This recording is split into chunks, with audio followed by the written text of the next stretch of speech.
Bharathiar University SDE BA English second year, core paper number 3, poetry. I would sooner fail than not be among the greatest. John Keats. ഞാൻ ഏറ്റവും വലിയവരുടെ കൂട്ടത്തിൽ, greatest ആയിട്ടുള്ളവരുടെ കൂട്ടത്തിൽ ആകാതിരിക്കുന്നതിനേക്കാൾ പെട്ടെന്ന് പരാജയപ്പെടും. La Belle Dame sans Merci, John Keats. ഇത് ഫ്രഞ്ചാണ്. La Belle Dame സാസ് Merci. ഇതിൻ്റെ മീനിങ് വരുന്നത് a beautiful lady without mercy, ദയയില്ലാത്ത സുന്ദരിയായ സ്ത്രീ. അതാണ് അതിൻ്റെ മീനിങ്. പ്രീ റീഡിങ് ആക്ടിവിറ്റി ആയിട്ട് ബല്ലാഡ്, നാടൻ പാട്ട് അല്ലെങ്കിൽ നാടോടി പാട്ടുകളുടെ ക്യാരക്ടറിസ്റ്റിക്സ്, സ്വഭാവ സവിശേഷതകൾ എന്തൊക്കെയാണെന്നുള്ളത് ചോദിച്ചിട്ടുണ്ട്. അതുപോലെ ഇംഗ്ലീഷിലുള്ള ഫേമസ് ബല്ലാഡ്സ് ഏതൊക്കെയാണ് എന്നുള്ളതൊന്ന് ലിസ്റ്റ് ചെയ്യാനൊക്കെ പറഞ്ഞിട്ടുണ്ട്. അതൊക്കെ പ്രീ റീഡിങ് ആക്ടിവിറ്റിയാണ്. പിന്നെ ഇൻട്രൊഡക്ഷൻ, റൊമാൻറ്റിസിസം എന്താണ് എന്ന് പറയുന്നുണ്ട്. Romantic period in English literature is dated as beginning in 1785, age of sensibility, or alternatively in 1789, the outbreak of the French Revolution, or in 1798, the publication of William Wordsworth and Samuel Taylor Coleridge's lyrical ballads, and as ending either in 1830 or else in 1832, the year in which Sir Walter Scott died, and the passage of the Reform Bill signalled the political preoccupations of the Victorian era. Romanticism, കാൽപ്പനികത. അപ്പോൾ romantic period in English literature ഏത് date എന്നൊക്കെയുള്ള കാര്യങ്ങളാണ് അവിടെ പറഞ്ഞിട്ടുള്ളത്. പല ഡേറ്റുകളും ഉണ്ട് അവിടെ. 1785 അല്ലെങ്കിൽ 1789 അല്ലെങ്കിൽ 1798 ഇങ്ങനെയുള്ള കാര്യങ്ങളൊക്കെ പറയുന്നുണ്ട്. അതിന് ഓരോ കാരണങ്ങളും പറയുന്നുണ്ട്. അതുപോലെ അതിൻ്റെ എൻഡിങ് 1830 അല്ലെങ്കിൽ 1832 ഒക്കെ ആയിട്ടാണ് ഈ റൊമാൻറ്റിസിസം, കാൽപ്പനികതയുടെ എൻഡിങ് ആയിട്ട് പറയുന്നത്. In the poem La Belle Dame sans Merci, John Keats succeeds in capturing the ultimately incompatible relationship between man and nature in the telling of the story about a knight as a metaphor for man, and the beautiful lady of the woods as a metaphor for nature.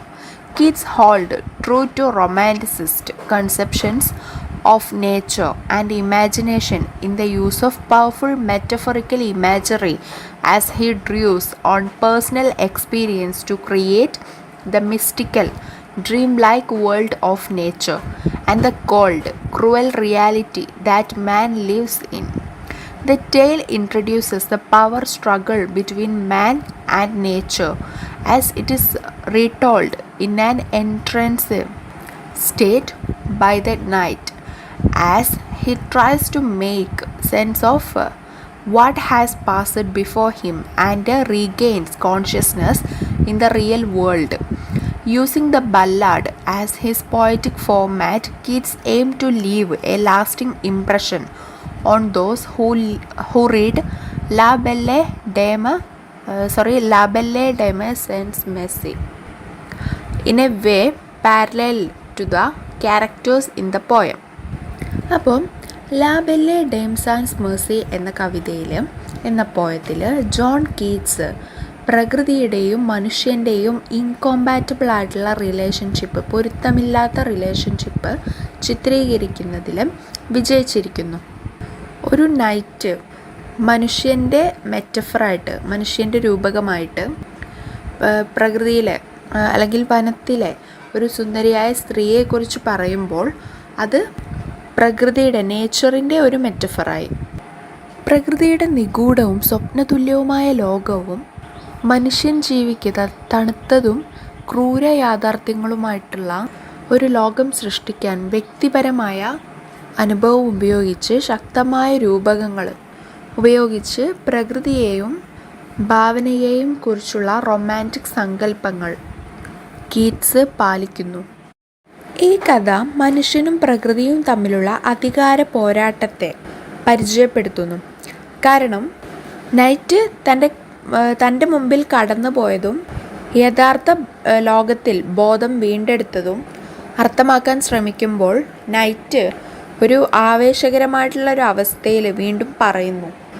Ballad എന്ന കാവ്യരൂപത്തെ ഉപയോഗിച്ചുകൊണ്ട് കവിതയിലെ പോയത്തിലെ കഥാപാത്രങ്ങൾക്ക് സമാന്തരമായി ലാ Bale ഡേം sans Merci എന്ന poem വായിക്കുന്നവരിൽ നിന്നും വായനക്കാരിൽ ശാശ്വതമായ മതിപ്പ് സൃഷ്ടിക്കാൻ Keats ലക്ഷ്യമിട്ടു. About the author. John Keats was born in 1795 at 85 Moorgate in London, where his father Thomas Keats was an hostler. He was one of the principal poets of the English Romantic movement. During his short life, his work received constant critical attacks from periodicals of the day, but his posthumous influence on poets such as Alfred Tennyson has been immense. Elaborate word choice and sensual imagery characterize Keats' poetry, including a series of odes that were his masterpieces and which remain among the most popular poems in English literature. Keats' letters, which expound on his aesthetic theory of capability, are among the most celebrated by any writer. അപ്പോൾ 1795 John Keats ലണ്ടനിൽ ജനിച്ചു. അദ്ദേഹത്തിൻ്റെ അച്ഛൻ Thomas Keats അവിടെ ഹോസ്റ്റലറായിരുന്നു, സത്രത്തിൻ്റെ നടത്തിപ്പുകാരനായിരുന്നു അദ്ദേഹത്തിൻ്റെ അച്ഛൻ. John Keats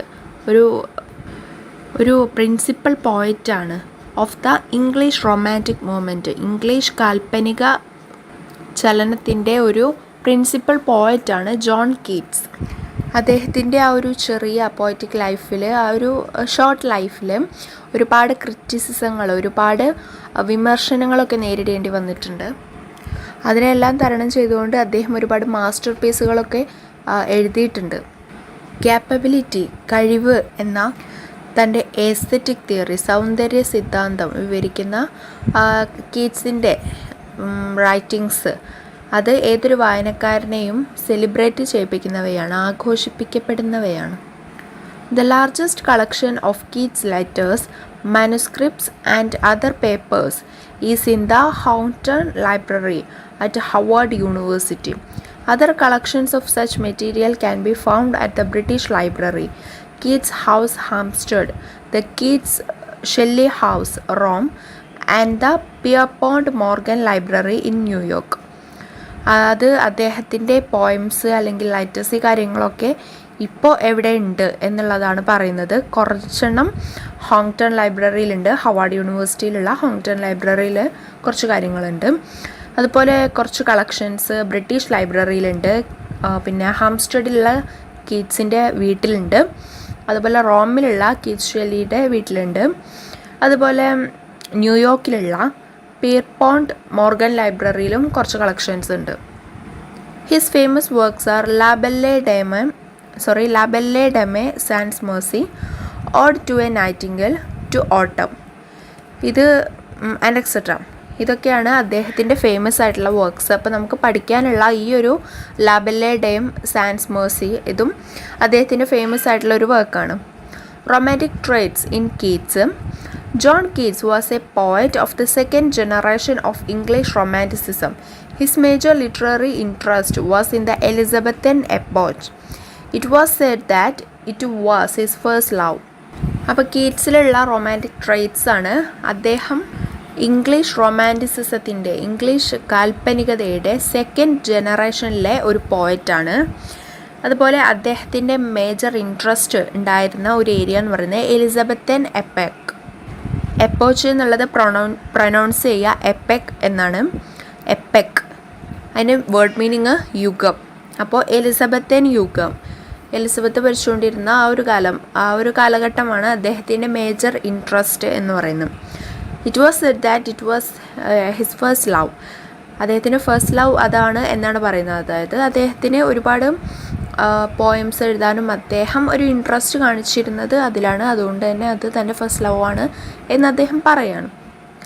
ഗർഡൻ Clarke, the son of Keats teacher and also an important author of English Romanticism, introduced him to the writings of Spenser. Spenser was one of the most important poets of the Elizabethan age. Like many other poets of Romanticism, Keats picked up the theme of Grecian mythology. All of his poems deal with the typical romantic motifs like nature, feelings, etc., and the glorification of the Elizabethan age.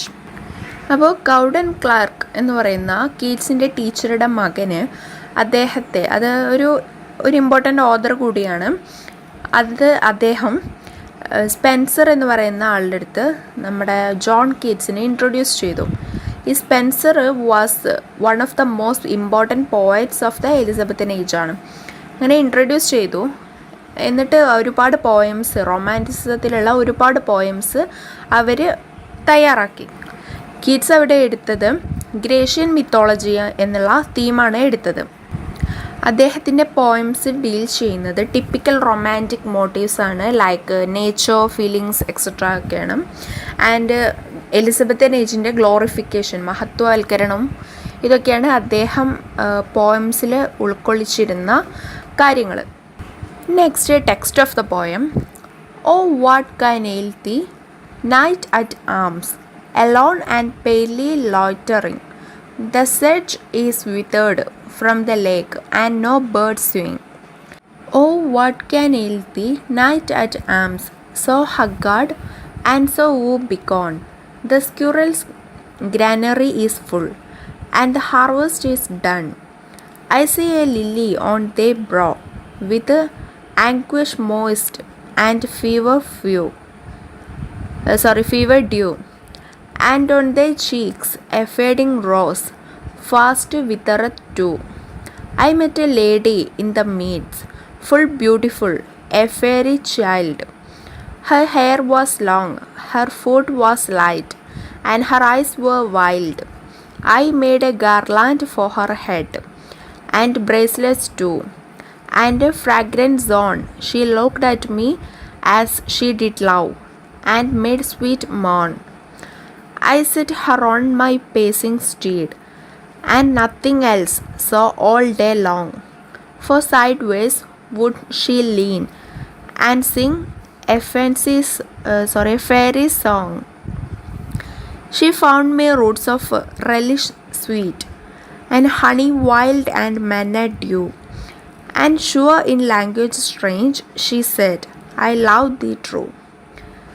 She took me to her elfin grot, and though she wept and sighed full sore, and though I shut her wild eyes with kisses for, and though she lulled me asleep, and though I dreamed woe betide, the latest dream I ever dreamed on the cold hillside, I saw pale kings and princes too, pale warriors, death pale were they all.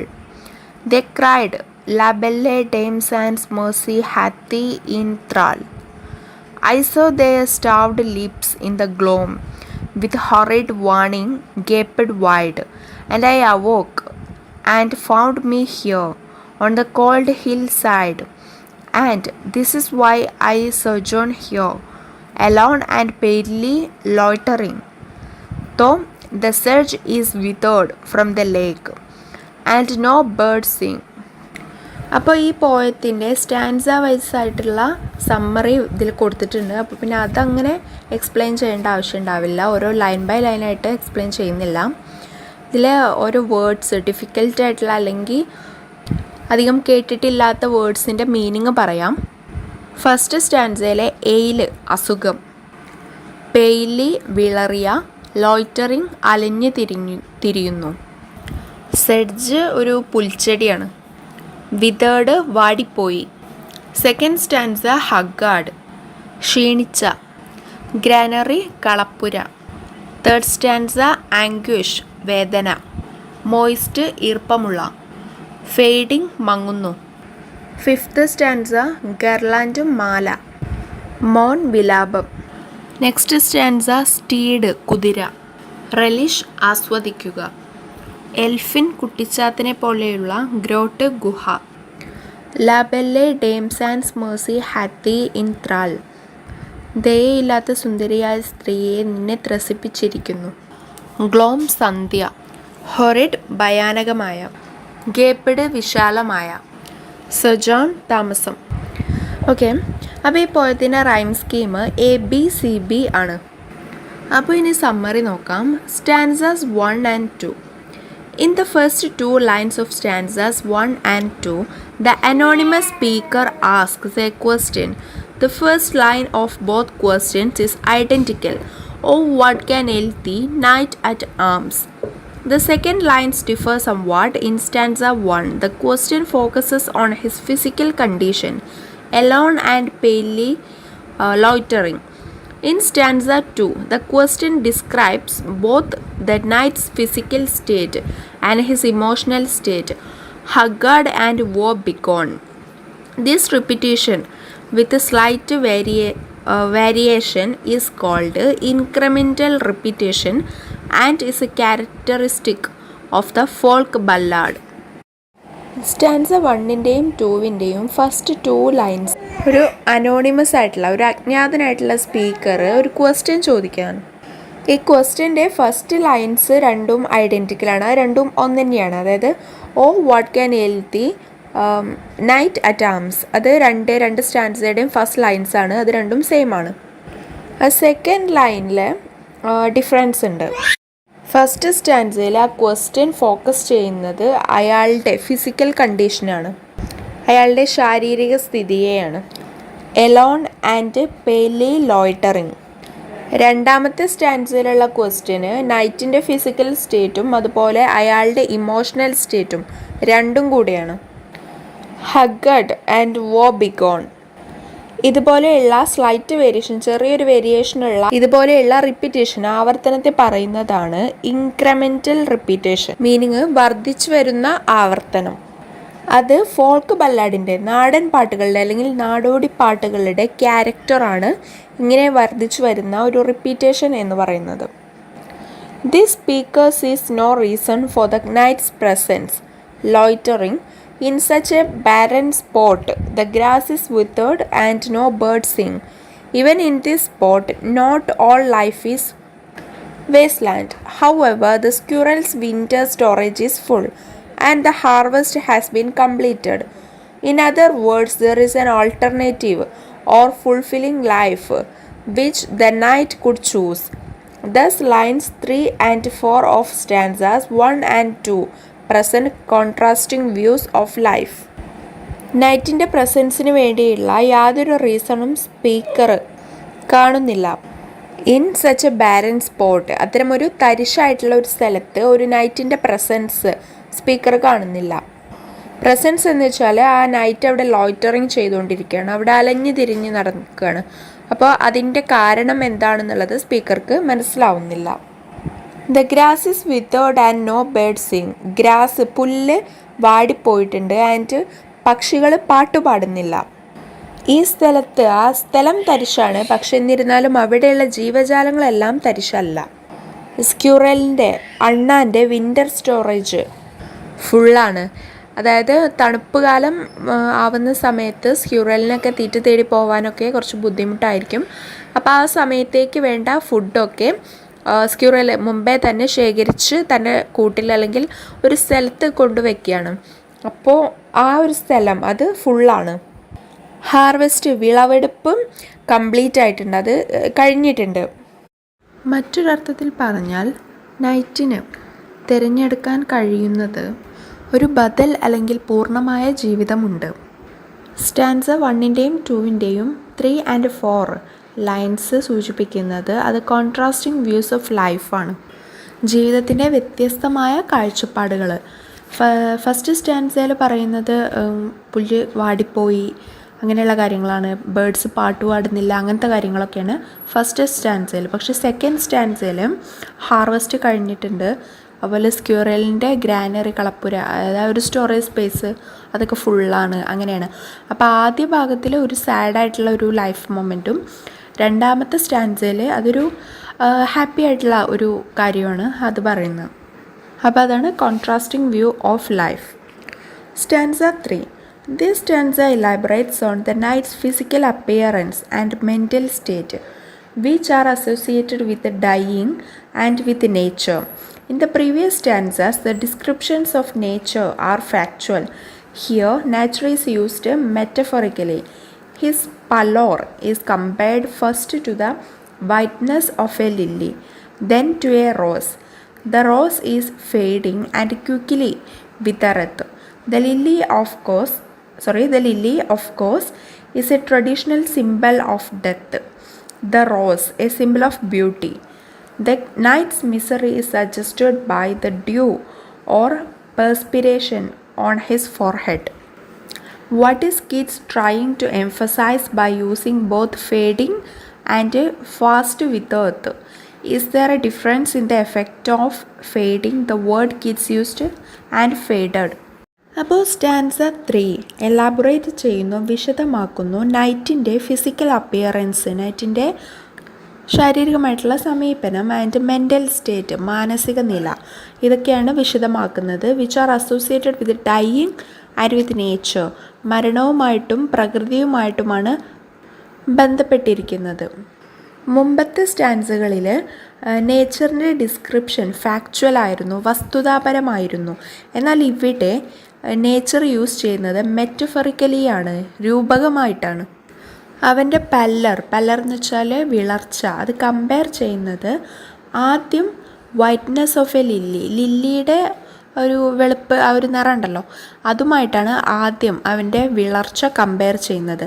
പിന്നെ റോസുമായിട്ട്, ആ rose fade ആവുകയാണ്, മങ്ങുകയാണ്. And quickly വിത്തറത്ത്, വേഗം വാടിപ്പോവുകയും ചെയ്യുന്നു. Lily എന്ന് പറയുന്നത് അതൊരു പരമ്പരാഗതമായിട്ടുള്ള ഒരു സിമ്പലാണ് ഓഫ് ഡെത്തിൻ്റെ പരമ്പരാഗതമായിട്ടുള്ള ഒരു സിമ്പലാണ് ലില്ലി. ആൻഡ് റോസ് എന്ന് പറയുന്നത് സിമ്പിൾ ഓഫ് ബ്യൂട്ടിയാണ്, സൗന്ദര്യത്തിൻ്റെ സിമ്പലാണ് റോസ് എന്ന് പറയുന്നത്. അപ്പോൾ ഇത് രണ്ടുമായിട്ടാണ് അത് അയാളുടെ ഒരു വിളർച്ച അത് കമ്പയർ ചെയ്യുന്നത്. നൈറ്റിൻ്റെ മിസറി സൂചിപ്പിക്കുന്നത് ഫോർഹെഡിലുള്ള, നെറ്റിയിലുള്ള പെർസ്പിരേഷൻ, വിയർപ്പ്, അത് ഡ്യൂ എന്നാണ് അവിടെ കമ്പയർ ചെയ്യുന്നത്, മഞ്ഞുതുള്ളി. പിന്നെ ഒരു ക്വസ്റ്റ്യൻ ചോദിക്കുകയാണ്, കീറ്റ് എന്തിനാണ് ആ റോസിനെ, അത് വാടിപ്പോകുന്നു എന്നും പറയുന്നുണ്ട്, മങ്ങി എന്നും പറയുന്നുണ്ട്, ഫെയ്ഡ് എന്നും പറയുന്നുണ്ട്, ഫസ്റ്റ് വിത്തറത്ത് എന്നും പറയുന്നുണ്ട്. അപ്പോൾ അത് രണ്ടും കൂടി യൂസ് ചെയ്തത് എന്ത് ഊന്നി പറയാൻ വേണ്ടിയിട്ടാണ്, എന്ത് എംഫസൈസ് ചെയ്യാൻ വേണ്ടിയിട്ടാണ് എന്ന് ചോദിക്കുന്നുണ്ട്. Is there A difference in the effect of fading and the word kids used the faded. Fading എന്നുള്ളത് മങ്ങിപ്പോകുന്നു, ആൻഡ് ഫെയ്ഡഡ് മങ്ങി. അപ്പോൾ ഇത് രണ്ടും തമ്മിൽ ഉള്ള ഒരു എഫക്റ്റിൻ്റെ ഡിഫറൻസ് എന്താണ് എന്നും ചോദിക്കുന്നുണ്ട്. അപ്പോൾ ആദ്യത്തെ കാര്യം, മങ്ങിപ്പോകലും വാടിപ്പോകലും, അത് രണ്ടും കൂടി ഒരു കാര്യത്തിൻ്റെ മേൽ പറയുകയാണെങ്കിൽ അത് പറ്റപ്പോയി എന്ന് പറയുമല്ലോ, ആ ഒരു തരത്തിലാണ് പോയറ്റ് ഇവിടെ ഉദ്ദേശിക്കുന്നത്.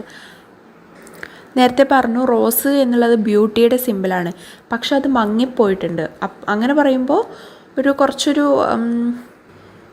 ബ്യൂട്ടിയില്ലായ്മ, അങ്ങനെയാണ് അത് പറയുക. അതിന് കൂടെ ഈ മങ്ങിപ്പോയി എന്നുള്ളത് അവിടെ ഉണ്ടായിരിക്കെ അത് വാടിപ്പോവുക എന്നും കൂടി ചേർക്കുന്ന സമയത്ത് അതിനൊട്ടും ഭംഗിയില്ലാതാവുക എന്നുള്ളൊരർത്ഥം കൂടി അവിടെ വരുന്നുണ്ട്. പിന്നെ നെക്സ്റ്റ്, അത് പ്രസൻറ്റും പാസ്റ്റും തമ്മിലുള്ള വ്യത്യാസമാണ്. അത് എന്താണെന്ന് വെച്ചാൽ മങ്ങിപ്പോയി, ഓൾറെഡി മങ്ങിയിട്ടുള്ള ഒരു കാര്യം അത് കാണുന്ന സമയത്ത് ഓക്കെ അത് മങ്ങി, അതാണ് തോന്നുക. പക്ഷേ ഫെയ്ഡിങ്, മങ്ങിപ്പോയിക്കൊണ്ടിരിക്കുകയാണെങ്കിൽ അത് നമുക്ക് നോട്ടീസ് ചെയ്യാൻ പറ്റും ആ ഒരു കാര്യം. അപ്പോൾ next part 2, the knight. The knight's narrative consist of 3 units. Stanzas 4 to 7 describe the knight's meeting and involvement with the lady. Stanza 8 presents the climax. He goes with her to the elfin grot. The last 4 stanzas describe his sleep and expulsion from the grotto. The first 4 stanzas, 4 to 7, are balanced by the last 4 stanzas, 9 to 12. The poem returns to where it started, so that the poem has a circular movement. reinforcing the connection of the opening and the ending. Keats uses the same language. അപ്പോൾ നൈറ്റിൻ്റെ narration consist ചെയ്യുന്നത് ഉൾക്കൊള്ളുന്ന 3 യൂണിറ്റുകളായിട്ടാണ്. അതായത് stanza 4-7 അതൊരു unit, next stanza 8 അത് മറ്റൊരു unit, പിന്നെ ഉള്ളത് stanza 9-12 അത് മറ്റൊരു യൂണിറ്റ്. അതിൽ ഓരോ സ്ഥലത്തുള്ള ഒക്കേഷൻ, അവിടെയുള്ള സിറ്റുവേഷൻ എന്താണ് എന്നും പറയുന്നുണ്ട്. 4-7 നൈറ്റ് മീറ്റ് ചെയ്യുന്നതും അതുപോലെ ആ ഒരു ലേഡിയുമായിട്ട് മീറ്റ് ചെയ്യുന്നതും അവർ തമ്മിലുള്ള ഒരു സംഭാഷണങ്ങൾ, ഇൻവോൾവ്മെൻറ്റ്, ആ കാര്യങ്ങളൊക്കെയാണ് 4-7 സ്റ്റാൻസയിലുള്ളത്. സ്റ്റാൻസ 8 അത് ക്ലൈമാക്സ് ആണ്. അവളുടെ കൂടെ ഒരു എൽഫിൻ ഗ്രോട്ടിലേക്ക് പോകുന്നതാണ്. അവസാനത്തെ സ്റ്റാൻസയിൽ അവൻ്റെ ഉറക്കവും അവനെ ഗ്രോട്ടോയിൽ നിന്ന്, ആ ഒരു ഗുഹയിൽ നിന്ന് പുറത്താക്കുന്നതുമാണ്. എക്സ്പെൽഷൻ, പുറത്താക്കൽ. ഫസ്റ്റ് 4 സ്റ്റാൻസകളും ലാസ്റ്റ് 4 സ്റ്റാൻസകളുമായിട്ട് ബാലൻസ് ചെയ്യുന്നുണ്ട്. പോയം എവിടെയാണോ സ്റ്റാർട്ട് ചെയ്തത് അവിടെ തന്നെ തിരിച്ചെത്തുകയാണ്. അതുകൊണ്ട് ഈ പോയത്തിനൊരു സർക്കുലാർ മൂമെൻ്റ് ഉണ്ട്, ഒരു ചാക്രികമായിട്ടുള്ള ഒരു വൃത്തരൂപത്തിലുള്ള ഒരു മൂമെൻ്റാണ് ഉള്ളത്. അത് ഓപ്പണിങ്ങിൻ്റെയും എൻഡിങ്ങിൻ്റെയും കണക്ഷൻ, ആ ഒരു ബന്ധം റീഇൻഫോഴ്സ് ചെയ്യുന്നു, ശക്തിപ്പെടുത്തുന്നു. കീറ്റ്സ് ആ സെയിം ലാംഗ്വേജ് തന്നെയാണ് യൂസ് ചെയ്തത്. തുടക്കത്തിലുള്ള ആ ഒരു സെയിം ലാംഗ്വേജ് തന്നെയാണ് അവസാനത്തിലും യൂസ് ചെയ്തിട്ടുള്ളത്. Next stanzas 4-9. The roles of the knight and the lady change. In stanzas 4, 5 and 6, the knight is dominant. Lines 1 and 2 of each stanza describe his actions. I met, I made, I set her. And lines 3 and 4 of these 3 stanzas focus on the lady. But a shift in dominance occurs. Stanza 7 is devoted entirely to the lady. She found and she served. In stanza 8, the lady initiates the action and takes the dominant position in lines 1 and 2. She took me and she wept and sighed. The knight's actions are presented in lines 3 and 4. In stanza 9, she lulled him to sleep, line 1, and he dreamed. The rest of this stanza and the next 2 stanzas are about his dream. ആ നൈറ്റിൻ്റെ, ആ യോദ്ധാവിൻ്റെയും ആ ലേഡിയുടെയും അവരുടെ ആ റോളുകൾ തമ്മിൽ change ആവുന്നുണ്ട്. Stanza 4, 5, 6 ഇതിലൊക്കെ night ആ യോദ്ധാവാണ് ഡോമിനൻ്റ് ആയിട്ടുള്ളത്. ഡോമിനൻ്റ് എന്ന് വെച്ചാൽ മുന്നിട്ട് നിൽക്കുന്നത്. ഈ സ്റ്റാൻസകളിലൊക്കെ 1 and 2 ലൈൻസിൽ അവൻ്റെ ആക്ഷൻസ് ആണ് പറയുന്നത്. ഐ മെറ്റ്, സ്പീക്കറായിട്ടുള്ള അനോണിമസ് ആയിട്ടുള്ള സ്പീക്കറാണല്ലോ ഇത് പറയുന്നത്. അപ്പോൾ ഐ മെറ്റ്, ഞാൻ കണ്ടു. I made, I set her, അങ്ങനെ ഐ എന്ന് വെച്ചിട്ടാണ് ആ നൈറ്റിൻ്റെ ആക്ഷൻസൊക്കെയാണ് അവിടെ പറയുന്നത്. അത് 1 and 2 ആ ലൈൻസിലാണ്. പിന്നെ 3 and 4 ലൈൻസിൽ അവിടെ ഫോക്കസ് ചെയ്യുന്നത് ആ ലേഡിയെയാണ്. അപ്പോൾ അവിടെ ഡോമിനൻസിൽ, ആ മുന്നിട്ട് നിൽക്കുന്നതിൽ, ആ ഒരു ആധിപത്യത്തിൽ അവിടെ മാറ്റം സംഭവിച്ചു. സ്റ്റാൻസ 7 കംപ്ലീറ്റ് ആയിട്ടും ആ ഒരു ലേഡിയെക്കുറിച്ചുള്ള, ആ ലേഡിയുടെ ആക്ഷൻസാണ്. She found and she set, she എന്നാണ് അവിടെ യൂസ് ചെയ്യുന്നത്. സ്റ്റാൻസ 8 ലേഡിയാണ് ഇനീസിയേഷൻസ് ഓഫ് ആക്ഷൻസ് എടുക്കുന്നത്. ഓരോ ആക്ഷൻസിൻ്റെയും സ്റ്റാർട്ടിങ് എന്ന് വെച്ചാൽ ഷീ ടുക്ക് മീ, അവൾ എന്നെ കൊണ്ടുപോയി. And she wept and side, അവൾ ചെയ്തിട്ടുള്ള കാര്യങ്ങൾ, അവൾ കൊണ്ടുപോയി, അതൊക്കെ അവൾ ഡോമിനൻസ് എടുക്കുന്നതാണ് അവിടെ. നൈറ്റിൻ്റെ ആക്ഷൻസ് പിന്നെ 3 and 4 ലൈൻസിലാണ് കൊടുത്തിട്ടുള്ളത്. അപ്പോൾ 1 and 2 ലൈൻസിൽ കൊടുത്തുകൊണ്ടിരുന്ന നൈറ്റിൻ്റെ ആക്ഷൻസ് 3 and 4 ലൈൻസിലാണ് ഇപ്പോൾ കൊടുത്തുകൊണ്ടിരിക്കുന്നത്. 9ാമത്തെ സ്റ്റാൻസയിൽ ഷീ ലൽഡ്, അവൾ ഉറങ്ങാനായിട്ട് അവനെ താരാട്ടി, അത് ലൈൻ 1ലാണ്. ആൻഡ് ഹീ ഡ്രീംഡ്, അവന് സ്വപ്നം കണ്ടു, അത് അവൻ്റെ ആക്ഷനാണത്. ആ സ്റ്റാൻസയുടെ ബാക്കി ഭാഗവും അതുപോലെ ഇനിയുള്ള 2 സ്റ്റാൻസകളും അവൻ്റെ ഡ്രീമിനെ കുറിച്ചിട്ടുള്ളതാണ്. Stanzas 10 and 11. 8.5 lines of this poem are devoted to his dream. The poem itself is only 48 lines long and the last 6 lines are about the consequences of the dream. The men he dreams about are all men of power and achievement, kings, princes, and warriors. Their parents associated them both with the loitering pale night and with death. In fact, we are told that they are death pale. The description of her former lovers with their starved lips and gaping mouths is chilling. Is it appropriate that he awakens from this dream to a cold hill? Can a political meaning be read into the poem based on the fact that the men in his dream are all kings, princes, and warriors? Or is there a simpler explanation for their status? The knight is of their kind and class, so naturally he dreams of men like himself. Perhaps La Belle Dame Sans Merci is attracted to this kind of man, or Keats may merely be imitating the folk ballad, which is a traditional and conservative form and tends to observe class lines. ഈ പോയത്തിൽ total 48 lines ഉള്ളതിൽ 8.5 വരികൾ അവൻ്റെ ഡ്രീമിനെ കുറിച്ചുള്ളതാണ്. പിന്നെ അവസാനത്തിലുള്ള 6 വരികൾ ആ ഡ്രീമിൻ്റെ കോൺസിക്വൻസസുമാണ്. അവൻ ആ സ്വപ്നം കണ്ടതൊക്കെ പവറും അച്ചീവ്മെൻറ്റും ഉള്ള ആളുകളെയാണ് സ്വപ്നം കണ്ടത്. കിങ്, പ്രിൻസ്, അതുപോലെ വാരിയേഴ്സ്, രാജാവ്, രാജകുമാരൻ, യോദ്ധാക്കൾ, ഇവരൊക്കെയാണ് അവൻ സ്വപ്നം കണ്ടത്. അവരുടെ പേൽനെസ്, അവരുടെ ആ ഒരു വിളർച്ച, അത് ബന്ധപ്പെട്ടിരിക്കുന്നു ആ ഒരു ഡെത്തുമായിട്ട്. In fact we are told that they are death pale, വിളറിയ മരണം. സ്റ്റാർവ്ഡ് ആയിട്ടുള്ള ലിപ്സ്, പട്ടിണി കിടക്കുന്ന തരത്തിലുള്ള ലിപ്സും ഗേപ്പിംഗ് മൗത്ത്സ്, വിടർന്ന വായകളും. ഇതാണ് അവളുടെ മുൻ കാമുകന്മാരുടെ ഒരു വിവരണം. ഈ സ്വപ്നത്തിൽ നിന്ന് അവനൊരു കോൾഡ് ഹില്ലിൽ, ഒരു തണുത്ത ഒരു കുന്നിൽ ഉണരുന്നത് അപ്രോപ്രിയേറ്റ് ആണോ, ഉചിതമാണോ? അവൻ്റെ സ്വപ്നത്തിലുള്ള ആളുകളൊക്കെ രാജാക്കന്മാരാണ്. ആ ഒരു വസ്തുത കൊണ്ട് ഈ ഒരു പോയത്തിൽ എന്തെങ്കിലും ഒരു പൊളിറ്റിക്കൽ മീനിങ് കണ്ടെത്താൻ പറ്റുമോ? ഒരു രാഷ്ട്രീയപരമായിട്ടുള്ള ഒരു അർത്ഥം ഈ ഒരു പോയത്തിൽ കണ്ടെത്താൻ പറ്റുമോ? അല്ലെങ്കിൽ അവരുടെ സ്റ്റാറ്റസിൻ്റെ, അവരുടെ ആ ഒരു പദവിയുടെ ഒരു സിംപ്ലറായിട്ടുള്ള, ഒരു വളരെ ചെറുതായിട്ടുള്ള, ചെറിയ തരത്തിലുള്ള ഒരു എക്സ്പ്ലനേഷൻ അവിടെ ഉണ്ടോ? ഈ നൈറ്റ് അവരുടെ തരത്തിലും ക്ലാസ്സിലുമുള്ളതാണ്.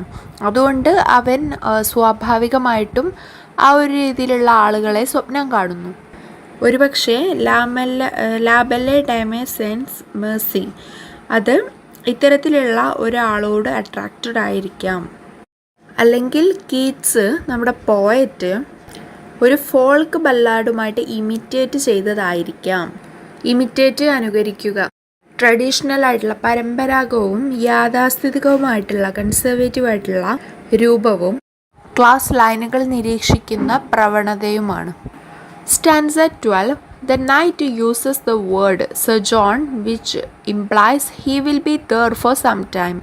The repetition of language from stanza 1 also reinforces the sense of no moment in connection with the knight. Ironically, although he is not moving physically, he has moved or been emotionally ravaged by his dream or vision. അപ്പോൾ ഈ 12ാമത്തെ സ്റ്റാൻസയിൽ സൊജോൺ എന്നുള്ള ഒരു word use ചെയ്യുന്നുണ്ട്. Word meaning താമസം, താമസിക്കുന്നു എന്ന് അവിടെ ഉണ്ട്. അപ്പോൾ അതിനർത്ഥം അവിടെ താമസിക്കുന്നു എന്നല്ല, അത് അവിടെ കുറച്ച് സമയം അവിടെ സ്പെൻഡ് ചെയ്യുന്നു എന്നുള്ളതാണ്. നൈറ്റുമായിട്ടുള്ള കണക്ഷൻ്റെ നോ മൊമെൻറ്റ്, ചലനമില്ലായ്മയെ ഇതിൽ വരുന്ന റിപ്പിറ്റേഷൻ ഓഫ് ലാംഗ്വേജ് അത് റീഇൻഫോഴ്സ് ചെയ്യുന്നുണ്ട്, ശക്തിപ്പെടുത്തുന്നുണ്ട്. അയോണിക്കലിയാണ്, അത് ഒരു വിരോധാഭാസ ആ ഒരു രീതിയിലാണ്. ഫിസിക്കലി അവൻ മൂവ് ചെയ്യുന്നില്ല. അവൻ്റെ സ്വപ്നം ആണ് അവനെ ചലിപ്പിച്ചത്. അത് അവനെ വൈകാരികമായി റാവേജ് ചെയ്തു, നശിപ്പിച്ചു. അപ്പോൾ recap. John Keats was born in 1795 at 85 Moorgate in London. His famous works are La Belle Dame Sans Merci, Ode to a Nightingale, To Autumn, etc. In the first two lines of stanzas 1 and 2, the anonymous speaker asks a question. Third stanza elaborates on the knight's physical appearance and mental state, which are associated with the dying and with the nature. In part 2, the knight's narrative consists of 3 units. Stanzas 4 to 7 describe the knight's meeting and involvement with the lady. Stanza 8 presents the climax. The last 4 stanzas describe his sleep and expulsion from the grotto. The poem returns to where it started so that the poem has a circular moment. അപ്പോൾ John Keats ലണ്ടനിൽ 1795 85 മൂർഗേറ്റ് എന്ന് പറയുന്ന സ്ഥലത്ത് ജനിച്ചു. അദ്ദേഹത്തിൻ്റെ famous works ലാ Bale ഡേം sans Mercy, അതുപോലെ ഒഡേ to A Nightingale, to ഓട്ടം, ഇതൊക്കെയാണ് അദ്ദേഹത്തിൻ്റെ ഫേമസ് ആയിട്ടുള്ള വർക്ക്സ്. അപ്പം നമുക്ക് തന്നിട്ടുള്ള പോയത്തിൻ്റെ ലാ ബെല്ലെ ഡേം സാൻസ് മേഴ്സി എന്ന പോയത്തിൻ്റെ സ്റ്റാൻസ 1 and 2 ഇതിലെ ഫസ്റ്റ് 2 ലൈൻസ് അത് ദ അനോണിമസ് സ്പീക്കർ, ഒരു അജ്ഞാതനായിട്ടുള്ള ഒരു സ്പീക്കർ ഒരു ക്വസ്റ്റ്യൻ ചോദിക്കുന്നതാണ്. തേർഡ് സ്റ്റാൻസയിൽ ഈ നൈറ്റിൻ്റെ ഫിസിക്കൽ അപ്പിയറൻസും അതുപോലെ മെൻ്റൽ സ്റ്റേറ്റും മാനസിക നിലയും ഒക്കെ എലാബറേറ്റ് ചെയ്യുന്നുണ്ട്, വിശദമാക്കുന്നുണ്ട്. അതെല്ലാം മരണത്തോടും അതുപോലെ പ്രകൃതിയോടും അസോസിയേറ്റഡ് ആണ്, ബന്ധപ്പെട്ടതാണ്. പിന്നെ പാർട്ട് 2 നൈറ്റിൻ്റെ നരേറ്റീവ് കൺസിസ്റ്റ് ഓഫ് 3 യൂണിറ്റ്സ്, 3 യൂണിറ്റുകളായിട്ടാണ് നൈറ്റിൻ്റെ നരേറ്റീവ് അവിടെ കൊടുത്തിട്ടുള്ളത്. സ്റ്റാൻസാസ് 4 to 7 നൈറ്റിന് ആ ലേഡിയുമായിട്ടുള്ള മീറ്റിങ്ങും അതുപോലെ ഇൻവോൾവ്മെൻറ്റും അതൊക്കെയാണ് സ്റ്റാൻസാസ് 4 to 7 കൊടുത്തിട്ടുള്ളത്.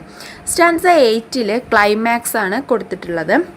അതുപോലെ ലാസ്റ്റ് 4 സ്റ്റാൻസുകൾ ഡിസ്ക്രൈബ് ചെയ്യുന്നത് അവൻ്റെ ഉറക്കവും ആ ഒരു ഗ്രോറ്റ്, ആ ഒരു ഗുഹയിൽ നിന്നുള്ള അവൻ്റെ എക്സ്പെൽഷൻ, അവൻ്റെ പുറത്താക്കലുകളും ഒക്കെയാണ് ആ ലാസ്റ്റ് 4 സ്റ്റാൻസുകളിൽ പറഞ്ഞിട്ടുള്ളത്. ഈ പോയം എവിടെ വെച്ച് തുടങ്ങിയോ അവിടെ തന്നെ തിരിച്ചെത്തുന്ന ഒരു സർക്കുലർ മൂമെൻറ്റിലുള്ള ഒരു പോയമാണ്. Next glossary. Ail feel unwell, അസുഖം. ഹഗാഡ് ഫാറ്റിഗ്ഡ്, ക്ഷീണിച്ച. ആങ്ക്വിഷ് ഡിസ്ട്രസ്, വേദന. Next activities. Make a list of the folk ballads of different authors and find the similarities in dum.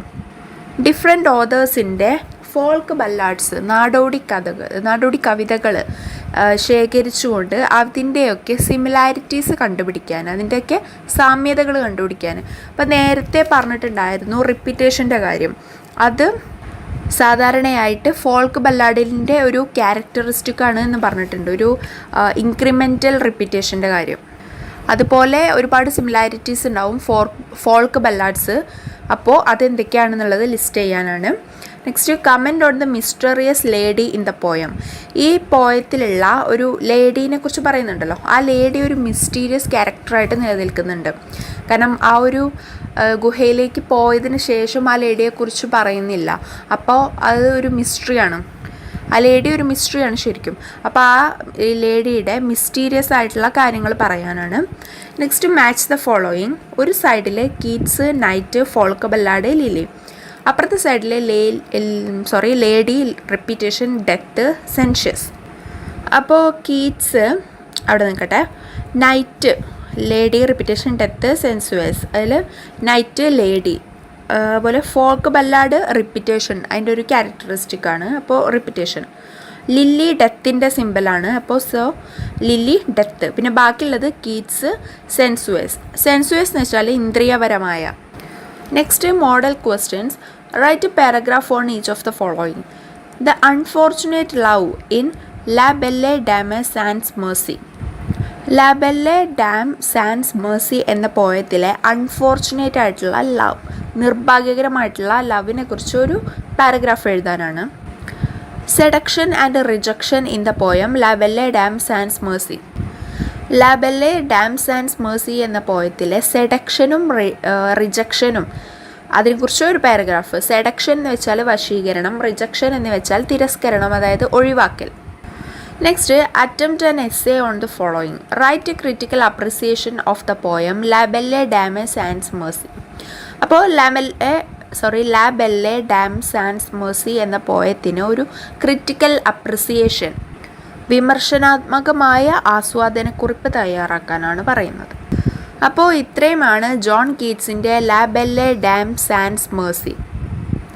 ഈ പോയം വളരെ ചുരുക്കി പറയുകയാണെങ്കിൽ, ഒരാൾ ഒരു കാട്ടിലൂടെ പോകുന്ന സമയത്ത് ഒരു ലേഡിയെ കാണുന്നു.